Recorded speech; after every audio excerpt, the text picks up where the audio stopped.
Assalamualaikum warahmatullahi wabarakatuh.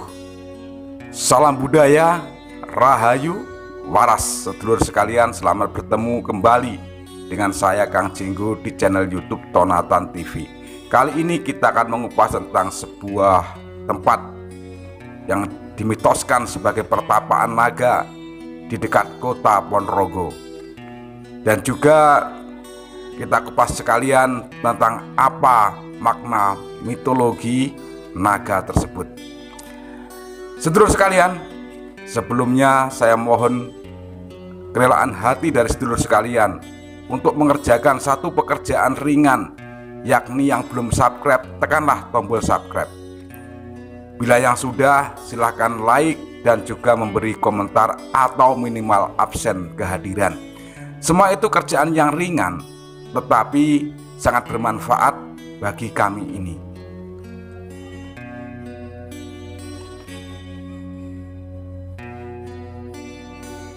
Sedulurku sekalian, konon di satu tempat di Ponorogo, yakni di Ngembak sana, itu dimitoskan sebagai tempat untuk pertapaan dari sang naga. Naga itu membujur menghadap ke timur, sirong ke utara, jadi menghadap timur utara. Panjang bujurannya tidak bisa kita angen-angen karena lebih dari 1 kilo hewan naga itu panjangnya. Bayangkan saja, di Ngembak itu adalah kepalanya. Maka ada yang menyebut Ngembak itu dengan sebutan sirah, karena di situ adalah kepala dari naga yang bertapa tersebut.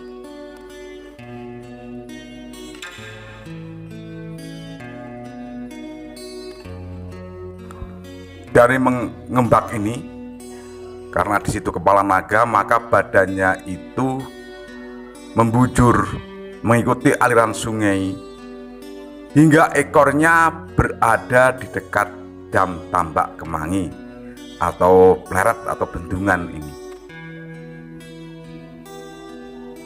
Kenapa demikian? Naga tersebut hanya diam katanya. Naga itu tidak bergerak sedikit pun karena menjalani sebuah pertapaan. Entah naga apa atau bentuk naga apa, bagaimana dan siapa namanya tidak ada yang mengetahui dengan pasti, karena naga tersebut sudah lama bertapa hingga tidak nampak dengan mata.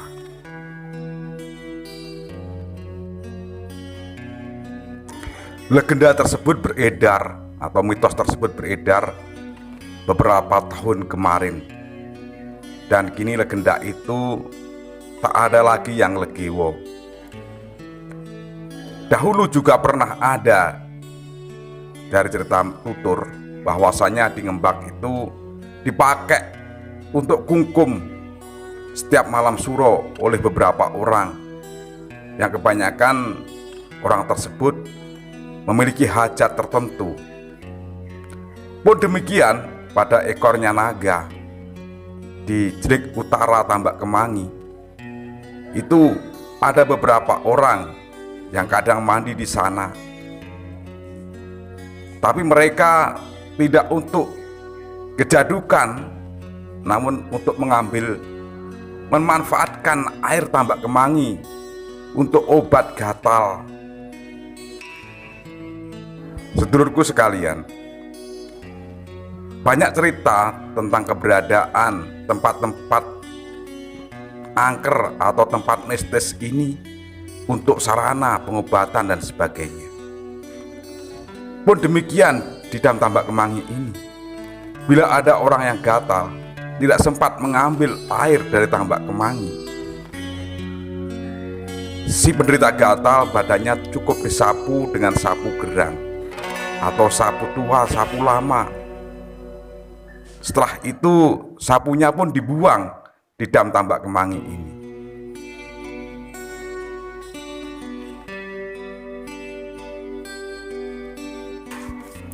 Sedulurku sekalian, kata naga sebetulnya berasal dari bahasa Sanskerta yaitu perwujudan ular kobra raksasa yang ditemukan dalam kepercayaan Hindu, Buddha, dan Jain.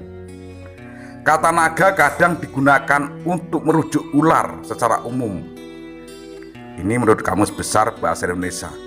Naga diartikan sebagai ular raksasa.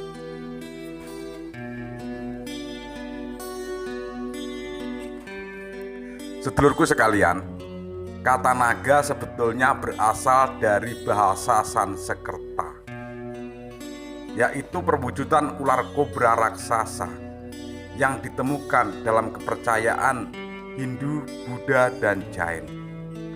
Kata naga kadang digunakan untuk merujuk ular secara umum. Ini menurut Kamus Besar Bahasa Indonesia.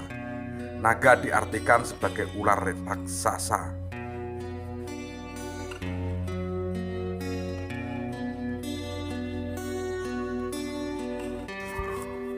Naga di Jawa digambarkan sebagai ular raksasa, kadang digambarkan dengan kaki, namun lebih banyak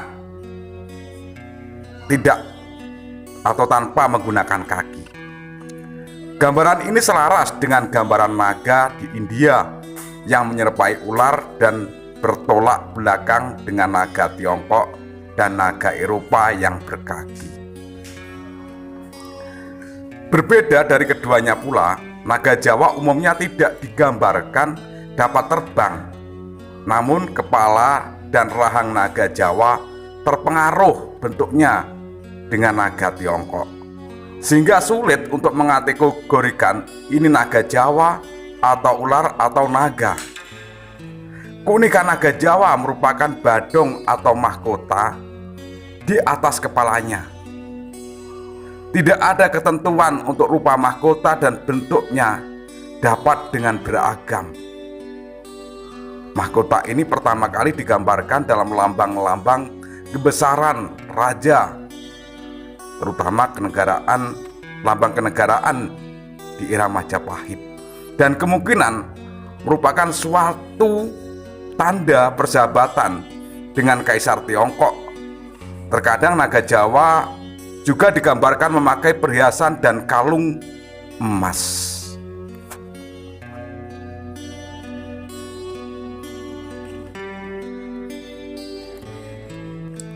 Pandangan dari bangsa Indonesia sendiri, naga dianggap sebagai lambang dunia bawah. Sebelum zaman Hindu, di Indonesia terdapat anggapan bahwa dunia ini terbagi menjadi dua bagian, yaitu dunia bawah dan dunia atas, yang masing-masing mempunyai sifat-sifat bertentangan.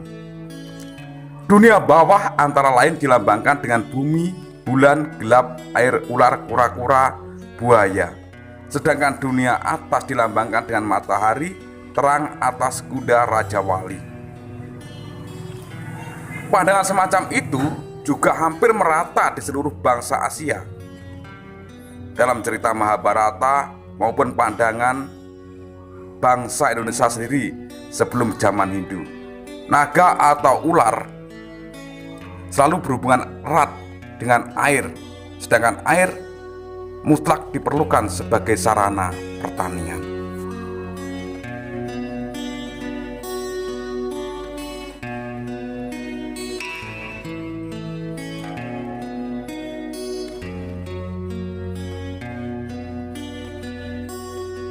Sedulurku sekalian, naga Jawa juga ditemui di berbagai relief candi. Naga di candi ini dinamakan naga taksaka yang bertugas menjaga candi. Umumnya, ular naga dijadikan pola hias bentuk makara, yaitu pipi tangga di kanan dan kiri tangga naik ke bangunan candi yang dibentuk sebagai badan dan kepala naga. Mulut naga digambarkan terbuka lebar dan lidahnya menjulur keluar dalam wujud untaian manik-manik ataupun bentuk makara dengan naga yang menganga dengan seekor singa di dalam mulutnya. Hiasan semacam ini umum didapatkan di candi-candi di Jawa Tengah dan Yogyakarta. Sering pula wujud naga dipahat di bawah cerat yoni, karena yoni selalu dipahat menonjol keluar dari bingkai bujur sanggar sehingga perlu penyangga di bawahnya. Fungsi naga pada bangunan candi dan atau pada yoni tampaknya erat kaitannya dengan tugas penjagaan atau perlindungan terhadap sebuah bangunan atau wilayah tertentu.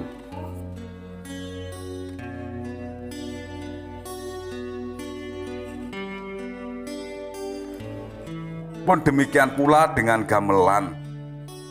Pada rancaknya ada ukiran naga, pada gayornya ada ukiran naga. Selain itu juga pada benda-benda pusaka banyak yang berbentuk naga atau ular naga ini, seperti keris naga runting, keris naga rangsang, keris naga sosro dan sebagainya. Keris tersebut dinamakan naga karena memang bentuk bilah keris yang melengkung menyerupai ekor naga. Juga pada pusaka yang berbentuk tombak yang bernama tombak naga baru kelinting misalnya milik Ki Ageng Mangir atau Ki Ageng Mangir Wonoboyo. Sedulurku sekalian, simbol naga di Ngembak tidak nampak kita lihat, tetapi legenda tentang Ngembak sebagai tempat pertapaan naga, kepalanya di ngembak dan ekornya ditambak kemangi, ini tentu adalah pada waktu dahulu adalah sebuah simbol penjagaan terhadap wilayah tersebut. Kenapa harus dijaga? Karena airnya yang berkhasiat dan juga airnya yang mampu mengaliri aliran pertanian atau aliran irigasi pada sawah-sawah yang ada di lokasi tersebut.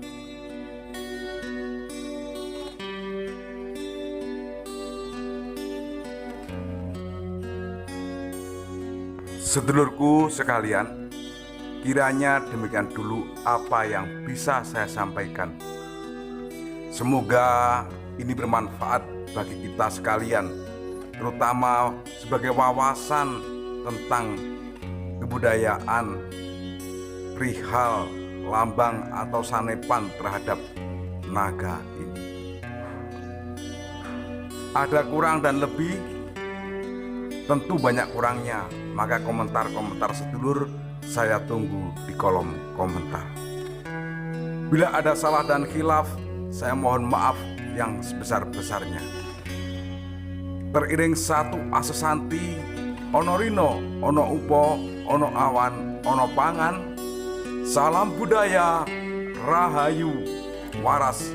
Wassalamualaikum warahmatullahi wabarakatuh.